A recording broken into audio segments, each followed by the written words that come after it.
What the? Bro. Isn't that beautiful?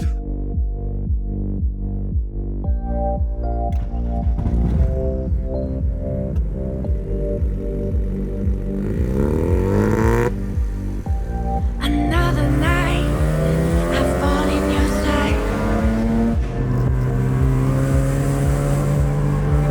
Your new eyes cut sharp like a knife.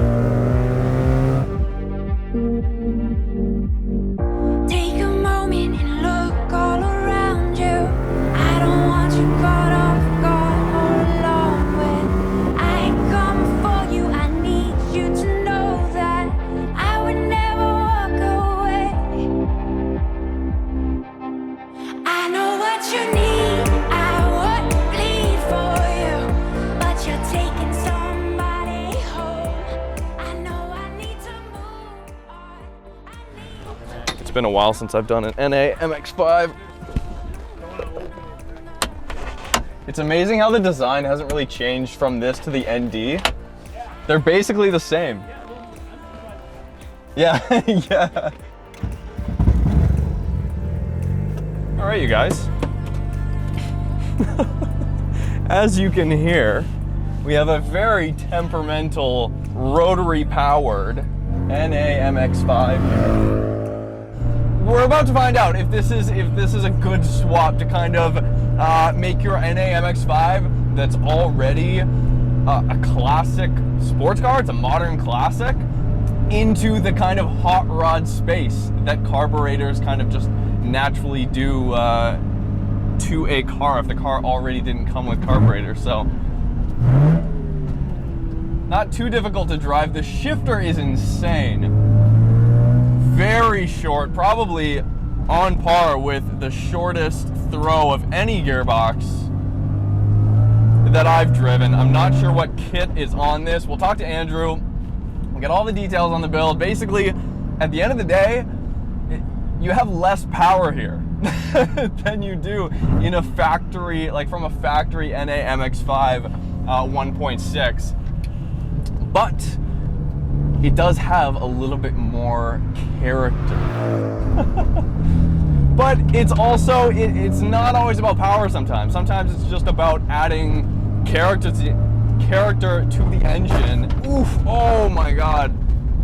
Oh yeah, Andrew did warn me. I always feel awful every time it scrapes. We got the work equips on here. Very nice, very kind of period correct. Let's go.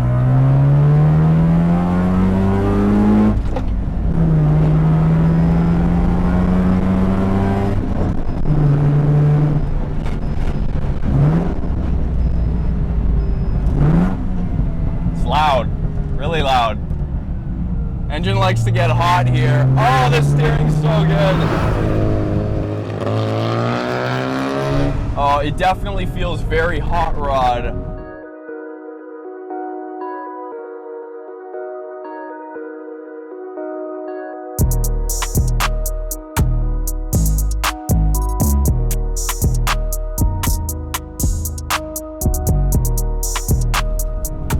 I'm actually really happy to report it kind of works.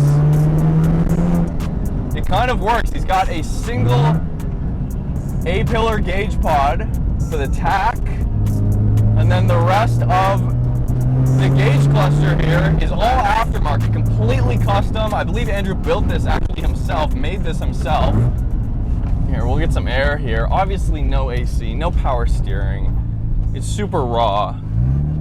It's got a couple buttons here, fuel pump. It actually, one of the last things that he has to do, he doesn't even have to do this if he doesn't really want to. My God, is it stiff. He's got a switch down here by the clutch that's just kind of hanging for his reverse light. Lots of crackles. Lots of pops in the exhaust. You get some nice intake, you get good feedback from your right foot. And it's way punchier than I thought. It was way punchier than I thought it was going to be honest. It shouldn't come as much of a shock that a 13B snuck its way into the MX-5 without much trouble, but even though it's far from upsetting the status quo, I'm sure you know more street cred comes with more questions. So let's clear up a few things. I'm not sure if the steering rack's been rebuilt or bushings replaced, but it would be tough to tell blindfolded that this is a 30-year-old vehicle. This comes full circle on the other end of the car with a beefier 1.8 liter Miata rear end and axles, hiding inside it a two-way LSD, which actually works surprisingly well here on the street. The 13B's locked onto an FC Turbo 2 transmission, and Andrews effectively rewired the entire car from the ground up. To call it a barn find would be a lie, but the work here tells a different story. The point is, the RX-7 had about a 5-inch longer wheelbase, so what that translates to the road here is a much more tossable 13B that's infinitely light on its feet. And that's of course why people love these cars, why they are fun, because you can have like, what is it, 25 horsepower? There's no power here, but I'll tell you what, it's not slow.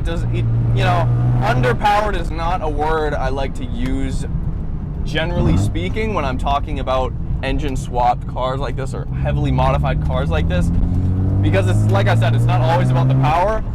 It's got plenty of power here. It's fun to wind it out, and on a tight road like this,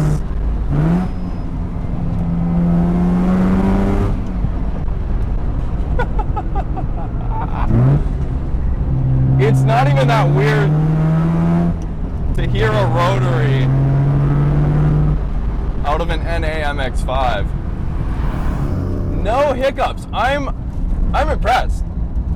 I'm not gonna lie. I am impressed. Full throttle, partial throttle, whatever's been done here to kind of tune, usually carbureted vehicles are a little bit more fussy than fuel injected vehicles. But even just partial throttle on and off, it's tuned beautifully. It really is. It is, from an input perspective, a dailyable vehicle. Absolutely. I don't know how Andrew's been dailying this. That to me makes no sense. I mean, yeah, enjoy your car. Enjoy your car. In that sense, it makes sense. That was a terrible sentence. But as far as like stiffness, ride quality, I could not be in this car longer than half an hour. No, I'll give myself 60 minutes. I don't know if this makes me lust after more. Old school RX-7s or old school MX-5s.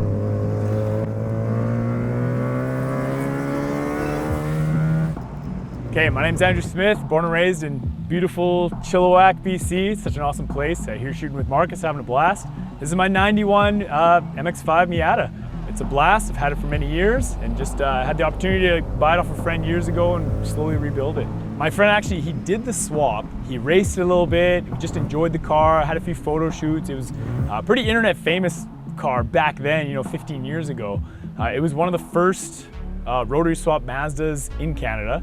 And after that, the engine seized from sitting too long, and then he pulled the motor out, had a motor kind of ready to go in, and then it sat for 10 years. And then the time came, my friend was ready to get rid of the car. He was gonna part it out, and we were talking about what he's gonna part it out for and stuff, and I said, why don't you just sell it as a whole? And he said, do you wanna buy the car? I said, yeah. Is that what you're insinuating? Yes. Yeah. So I had the honor to take it from him and turn what he made great or good into something great, and just really make it something enjoyable. I had an MR2, which was great. It was JDM. I really liked everything about it. It was quick, it was fun. I didn't like the snap tailspin, which wrote it off. After that I had a JDM WRX. It was a great car, just enjoyed it for what it was. And then after that, I had an FD RX-7 single turbo, wildly modified. It was one of those cars that you wish you still had, but that was gone. And then I think I had some 4-door Lexus, and then I went to Altezza. Really enjoyed that one. That's probably the best JDM car the money can buy for a good price still. Agreed. Yeah, 100%. I mean, they're just hard to find. And like right now. They're still cheap. Yep. But they're just a good platform to learn to drive fast on. Second best one I had was the AE86 Corolla. That was a blast. Yeah, but I mean, back then they were just cheap. There weren't really much to them. So the car was ready to receive the engine, but it just needed some custom work on the engine to get it ready to go in. So I actually made some tools out of metal, like just cut them out with a grinder and like just basic tools in my garage. Things that lock the flywheel in place to put the big flywheel nut on, just things like that. And I pretty much did all of it in my garage with a little bit of help of someone just jacking the jack stand, which I borrowed from a neighbor. So I was, 8 at night grinding this engine stand down the road, just to get it done. I just took basic tools, and it's one of those things you just have to know it's going to take longer than you think, and just keep going. 100%. Should we pop the hood? Yeah, absolutely. The car was tuned for a different engine, so it needed to be retuned, and this distributor was put on before I got it, but it was put off a few teeth. So it was firing at the wrong time and shooting fires up out of the intake. Shooting flames. It was pretty wild, but so there's individual exhaust pipes right there, and they actually stay separate to the very back of the car. So ultra long tube headers. Yeah, like all the way to the axle. Mazda Speed sway bars, HKS Hypermax coilovers, and then work equipped 03s, 15 by 10. Wow. That's not standard for an NA MX-5. No, and 10 they're inch. square, they're not staggered. Yeah, so this had a like a digital dash, like a big race pack. It had like you could put tachometer, fuel, RPM, your speed, your heat, temperatures and stuff. Had none of it. It was just a tack. So I ripped it out. I found a bunch of individual gauges because I like the look, and I put them in the way I thought would look nice. For what this is, and like it's like the big power struggle of the world in the internet, this is so enjoyable.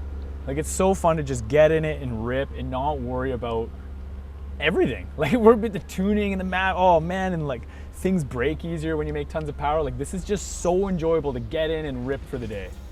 What did it feel like the first time you started up? I was giggling. Oh, I'm so happy. Yeah. Like when it finally worked and you finally like rip it to red line and have that raw power, it was so much fun. If you're gonna do an engine swap, know what your end goal is first. If your end goal is big power, don't waste your time with something like this. Do a big V8, but if your end goal is something unique and fun and just to do something different, this is the way to go. Yeah. It doesn't take itself so seriously. It doesn't have a twin turbo 13B. It's not trying to roast tires everywhere it goes. But it's also kind of a show car. Like it's a bit silly on public roads like this, on any kind of bumpy, imperfect road. But that's part of the charm. Anyways, thank you guys so much for watching. This was Andrew's NA MX-5. What a bunch of fun.